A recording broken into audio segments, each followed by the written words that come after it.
This video is going to cover everything movement based when it comes to Modern Warfare 3 and Warzone 3. There's a lot of things in this game that's changed when it comes to movement, and we will cover all of it in this video.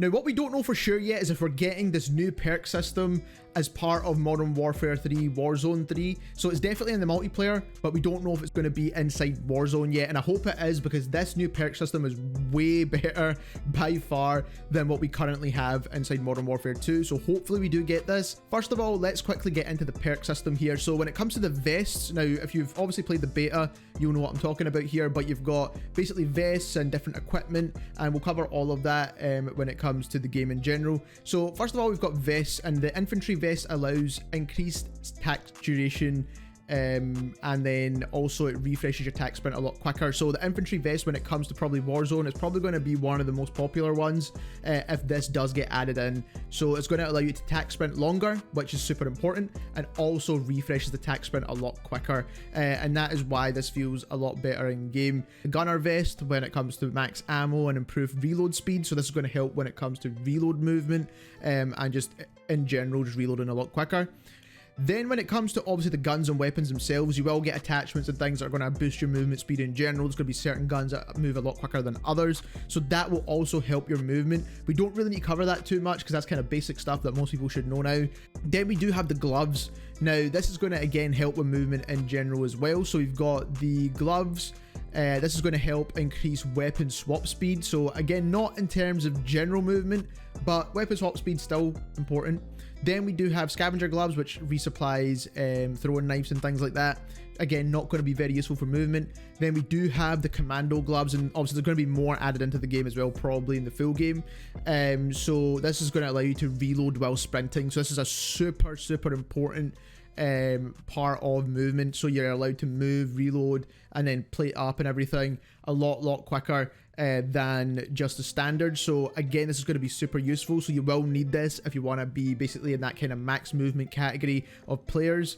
Then we're moving it into the boots category, and boots actually has a lot of really good ones, especially when it comes to movement.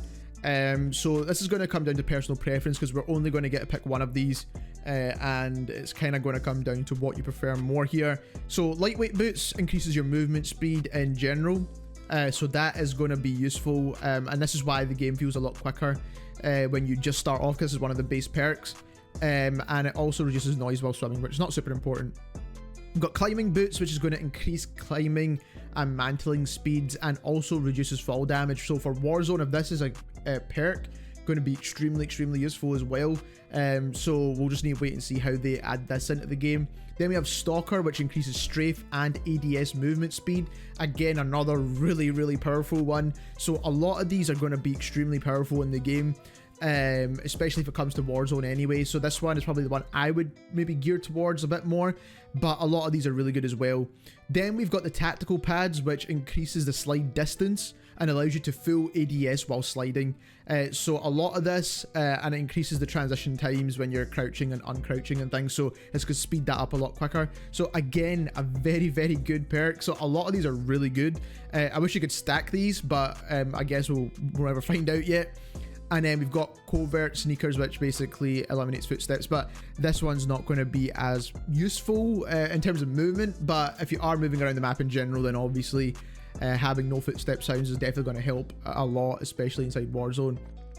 So first things first, slide cancelling is back. So if you press circle X, circle X, circle X, or whatever your back button combinations are, or whatever Xbox controller you're using, or if you're using mouse and keyboard, you can slide cancel now in this game, and pretty much everyone is going to be happy about that, let's be perfectly honest, because it is a really good skill mechanic to have in the game for movement and being able to get out of situations. Now, it does not reset your tactical sprint, so I do want to be clear about that. So circle Xing doesn't reset your tac sprint. Now, why it looks like it does is because the tactical sprint in this game resets a lot quicker than in previous games. So as you can see here, this is just me running normal.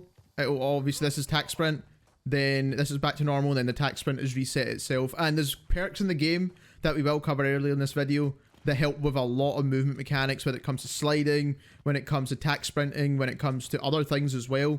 But for the most part, movement in this game is definitely pretty solid. Now, it is not obviously Modern Warfare 2019, but it's still pretty decent. Now, jump shotting in this game is okay as well.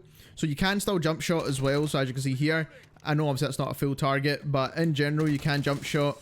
And it feels a bit better than Modern Warfare 2. However, you cannot bunny hop anymore. So if I bring out the pistol here, try and bunny hop, it doesn't let you do it anymore, which is a bit annoying. I wish they added this back in as well, because it is a good movement mechanic and it is pretty difficult to do for most people. Now, obviously jump shotting, and then obviously we do have the usual drop shot as well. And you can drop shot a little bit quicker with certain perks as well. So even though you can drop shot, it's still pretty slow in my opinion. And then obviously we do have the dolphin diving as well. So that is still in the game. Now, I wasn't a big fan of this dolphin dive thing because you can't shoot and dive at the same time. And now that they have the TAQ shooting, the sideways shooting thing, so like this one, you should be allowed to do that at the same time as a dolphin dive. But I don't really know why they don't allow it. I think it's a bit of a silly mechanic to not have, since we've got a lot of these new mechanics in the game.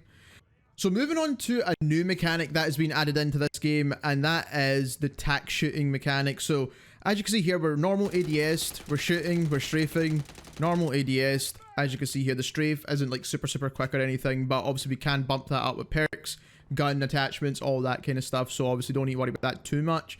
But if you press the down button, you can then tactical shoot, which is basically like a midway point between ADSing and basically just hip firing your weapon. So that is a pretty cool mechanic, but in itself is not great. I mean, I don't really see what situation you would use that in, to be honest, because if you're either ADSing or you're not ADSing for the most part, so there's not really very many situations you would use this kind of mechanic here.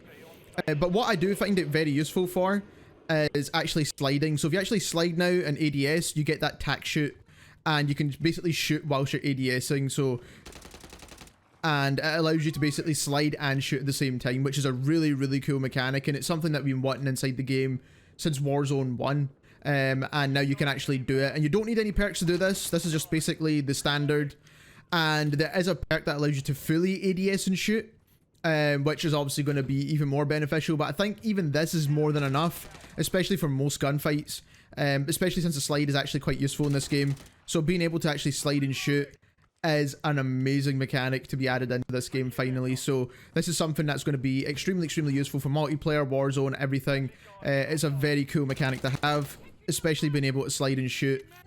Now the next part of this we're going to get through very quickly, and that is the actual settings you want to be using. Now these haven't changed too much, but some are new, so we'll go through them, and some will remain the same. Now when it comes to automatic sprint, you do want auto TAQ sprint. If you want the best possible movement in this game, this is what you need to have turned on. It's going to automatically tactical sprint when you just move forward, which is exactly what you want. You want to be moving as quick as possible pretty much every single point in time.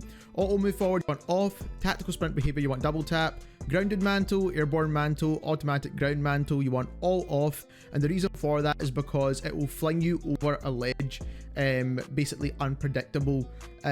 Basically if you have this all off, it's going to be basically all manual. So if you're hanging on a ledge, you'll need to basically push yourself over by pressing X again or pressing your jump button again, which is pretty much what you want, because again the way the grounded mantle in this game kind of works is very inconsistent. So it's kind of going to fling you over some ledges, and then sometimes you think it will do and it won't. So you might as well just get used to doing it manually. I know it's a little bit slower and kind of hinders the movement in some cases, but is a bit more consistent in my opinion. So that is just why I would do it this way. Invert, slide, and dive. Do not do this for this game in particular. The reason why is because sliding is actually super powerful in this game. You can slide cancel, you can slide regularly, and the slide in this game is actually useful. You can slide and shoot. So if you're going to be dolphin diving more than sliding in this game, you've got a bigger problem than pretty much what we're going over right now. So you want to make sure you are sliding more often than dolphin diving essentially. Plunging underwater, sprint, door, dash, you do want on. The reason for that is because every time you sprint through a door, it will basically open it itself. You don't need to do anything there. And then ledge, climb behavior, you want mantle only. Again, you want to basically not have this be movement based, because again, it's going to be inconsistent. So you want to make sure it's going to be a manual process for you. Now, the rest of these settings are useful as well. So aim down sight is hold. Change zoom shared input is sprint, tactical, and focus. Equipment behavior is hold. Weapon mount activation is ADS plus melee. tactical ADS activation. This is a really important setting now. This is a new one, so we'll need to go over this. So first of all, you can do ADS and down button, which is what it's set to initially, which is what I would recommend, to be honest. It's the one that you should have. So you ADS your weapon, and then you press a down button, and it'll do the canted kind of thing, and allow you to shoot that way. Now, personally, I haven't used this very often when it comes to the non-sliding and shooting version of it. Now, therefore, you can turn this off, but it still allows you to slide and shoot. So even though you have that turned off, you could still slide and shoot with this mechanic. So if you don't like this, you can turn it off basically, and that way you can still slide and shoot, but you don't need to have that kind of annoying pop-up keep coming up on your screen all the time. So you can turn this off depending on if you do use it or not. So that's personal preference there. It will still allow you to slide and shoot, so it doesn't stop you doing that, which is obviously very useful. Tactical ADS behavior as always, so you don't want to change that. Obviously this will change with the ADS activation thing anyway. When it comes to interact and reload behavior, you want to prioritize the interact. That is basically the main setting there, so you can actually pick up weapons quicker. And then everything else is pretty much standard at this point. You don't really need to change any of the other stuff unless you really want to. So there we have it. That is the beginner's guide to movement inside Modern Warfare 3 and Warzone 3. If you enjoyed this video, don't forget to subscribe, and thank you very much for watching.